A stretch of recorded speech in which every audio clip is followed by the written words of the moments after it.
Hello बच्चों, let's read this question. The question says choose the correct statement among the following. Right? हमें बताने की correct statement क्या है इनमें से. ठीक? Options are given to us.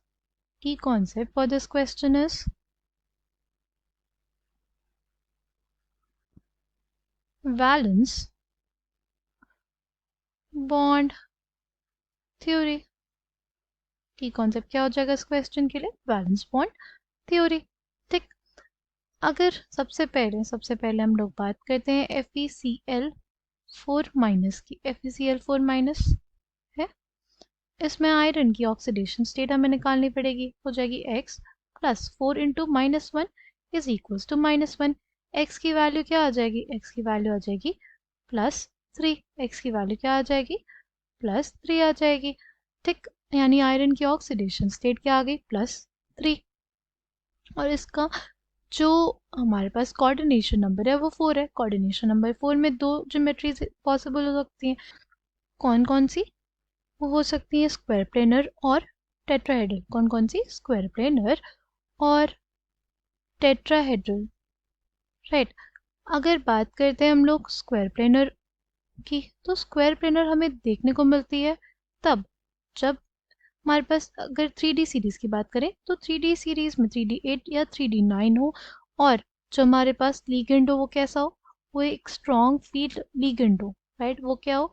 एक स्ट्रॉन्ग फील्ड लीगेंड हो. तभी हमें देखने को मिलता है, देखने को मिलता है square planar complexes with respect to 3D series. Right. अगर यहाँ पे FeCl4- को देखें, यहाँ पे आयरन की ऑक्सीडेशन स्टेट है +3. वैसे इन जनरल जो हमारे पास आयरन का इलेक्ट्रॉनिक कॉन्फ़िगरेशन होता है वो होता है आर्गन 3d6 4s2. ये जो थी हमारे पास ग्राउंड स्टेट कॉन्फ़िगरेशन, यहाँ पे आयरन +3 है. आयरन +3 यानी 3 इलेक्ट्रॉन्स को निकाल देंगे, 3d5 आ जाएगा. राइट, 3 इलेक्ट्रॉन्स निकल गए तो आर्गन 3d5. ठीक, ये हमारे पास क्या हो गया? हमारे d ऑर्बिटल्स हो गए. ये हो जाएगा 4s, ये हो जाएगा 4p. ठीक, d ऑर्बिटल्स में कितने इलेक्ट्रॉन्स है? 5. यानी इसका हाइब्रिडाइजेशन क्या हो जाएगा? इसका हाइब्रिडाइजेशन हो जाएगा sp3. इसका हाइब्रिडाइजेशन क्या हो जाएगा? sp3. हाइब्रिडाइजेशन अगर sp3, ज्योमेट्री क्या हो जाएगी? टेट्राहेड्रल हो जाएगी. राइट, ज्योमेट्री क्या हो जाएगी? टेट्राहेड्रल हो जाएगी. ठीक, अगर बात करते हैं इसके मैग्नेटिक मोमेंट की, वो हमारे पास कितना आ जाएगा? वो आ जाएगा √n × n+2 बोर मैग्नेटॉन. ठीक, तो ये स्पिनोली मैग्नेटिक मोमेंट इसका आ जाएगा 5 × 5 + 2 बोर मैग्नेटॉन. राइट, यानी कितना अप्रोक्सीमेटली? ये आ जाएगा √35 बोर मैग्नेटॉन. ठीक, नेक्स्ट कॉम्प्लेक्स हमारे पास क्या है? वो है cobalt EnNH3 whole twice Cl2 plus. ठीक, कोबाल्ट की इसमें ऑक्सीडेशन स्टेट हमें देखनी होगी, उसको x मान लेते हैं. x प्लस En और NH3 हमारे पास क्या है? न्यूट्रल लिगेंड्स है. ठीक, तो 2 × -1 इज इक्वल्स टू -1. x की वैल्यू कितनी आ जाएगी? x की वैल्यू आ जाएगी +3. यानी कोबाल्ट की ऑक्सीडेशन स्टेट क्या है? +3 है.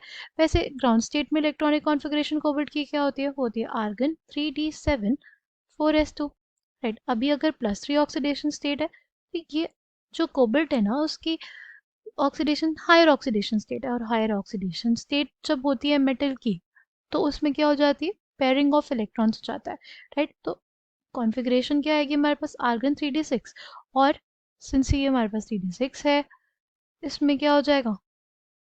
इसमें हमारे पास हायर ऑक्सीडेशन स्टेट होने की वजह से पेयरिंग ऑफ इलेक्ट्रॉन्स हो जाएगा. क्या हो जाएगा? Pairing of electrons. तो हो जाएगा 1 2 3 4 5 6 ऐसे रहेगा.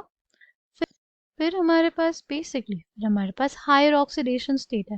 राइट, कोबाल्ट की हायर ऑक्सीडेशन स्टेट की वजह से पेयरिंग ऑफ इलेक्ट्रॉन्स हो जाएगा. क्या हो जाएगा? Pairing of electrons. Pairing of electrons की वजह से हमारे पास इनर डी ऑर्बिटल क्या हो जाएगा? खाली हो जाएगा. इस वजह से हाइब्रिडाइजेशन क्या आ जाएगा हमारे पास इस कॉम्प्लेक्स का? वो आ जाएगा D2sp3. क्या आ जाएगा? D2sp3. अगर बात करते हैं इसके स्पिनोली मैग्नेटिक मोमेंट की, तो इसमें 0 अनपेयर्ड इलेक्ट्रॉन्स, तो इसलिए हो जाएगा 0+. 0 इंटू 0 प्लस 2 यानी 0 बोर मैग्नेटॉन आएगा। तो magnetic spin only magnetic moment किसका ज़्यादा, FeCl4 माइनस का ज़्यादा। ठीक, तो ये जो स्टेटमेंट था कि FeCl4 minus has tetrahedral geometry, ये स्टेटमेंट करेक्ट है हमारे पास। ठीक, FeCl4 minus has higher spin only magnetic moment than cobalt EnNH3 whole twice Cl2 plus, ये स्टेटमेंट करेक्ट है हमारे पास। और ये जो हमारे पास इसके कॉम्प्लेक्स की हाइब्रिडाइजेशन की बात की गई है, वो स्टेटमेंट हमारे पास इनकरेक्ट हो जाएगा क्योंकि D2sp3 हाइब्रिडाइजेशन होता है। क्या होता है हाइब्रिडाइजेशन, D2sp3 हाइब्रिडाइजेशन होता है, ये sp3d2 नहीं होता। ठीक, तो ये दोनों A और C तो करेक्ट है, D गलत है हमारे पास। अगर इस कॉम्प्लेक्स की ज्योमेट्रिकल आइसोमर की बात करते हैं तो क्या हो जाएगा, वी हैव कोबाल्ट, ये हो गया En लिगेंड। एक बार Cl हमारे पास क्या हो गए, दोनों सिस हो गए। फिर दोनों Cl लिगेंड हमारे पास क्या हो गए, सिस हो गए। दोनों अमोनिया लिगेंड हमारे पास सिस हो गए, राइट। दूसरा आइसोमर क्या बन सकता है, दूसरा आइसोमर हमारे पास कुछ ऐसा बन सकता है कि जो हमारे दोनों Cl लिगेंड्स हैं वो क्या हो जाए, एक दूसरे के रिस्पेक्ट में ट्रांस हो जाए। NH3 जो है वो क्या हो जाए, वो एक दूसरे के रिस्पेक्ट में सिस हो जाए। और En तो जो रहेगा वो तो सिस ही रहेगा, है ना।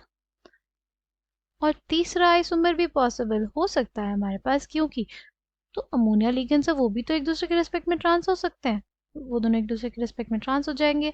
Cl क्या हो जाए, एक दूसरे के रिस्पेक्ट में सिस, और En ऐसे रह जाए।